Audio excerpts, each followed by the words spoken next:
বোকা নয়, তুই বোকা, তুই বোকা। না, আমি বোকা নই, তুই বোকা। দাদা ভাই, দাদা ভাই, বৃষ্টি হবে মনে হচ্ছে রে।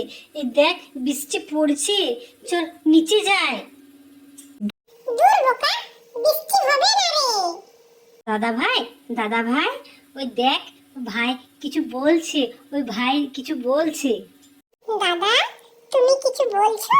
হুম? ভাই, ও কিছু বলেনি রে, ও তো গোমাতাদেরকে নিয়ে এসেছে।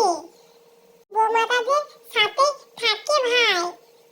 ভাই, চল এদিকে একটু ঘোরাঘুরি করে তারপর নিচে যাই, নাহলে তো আবার মা বকাবকি শুরু করবে। তোমরা জানো, মা আমাদেরকে একটু বাইরে খেলা করতে যেতে দিচ্ছে না গো।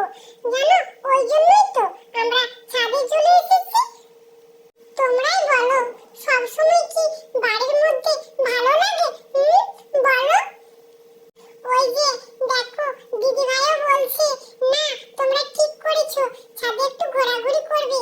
বাইরে তো বেরোতে পারছো না, ভীষণ রোদ দিচ্ছে, তো সন্ধ্যাবেলায় তোমরা ছাদে প্রতিদিন চলে আসবে। হ্যাঁ দিদি ভাই, আমরা প্রতিদিন চলে আসবো ছাদে। দাদা ভাই, মামা আসছে, মা আমরা কান্না কর, কান্না কর।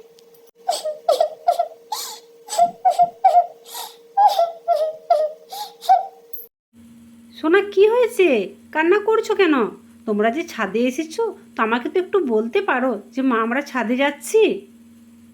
বললে তো তুমি আসতেই দেবে না, ওই জন্যই তো তোমাকে বলে আসিনি। তুমি বলবে এখন ভীষণ রোদ, ছাদে যাবে না। তুমি যদি বলতে তাহলে আমি অবশ্যই ছাদে নিয়ে আসতাম তোমাদেরকে।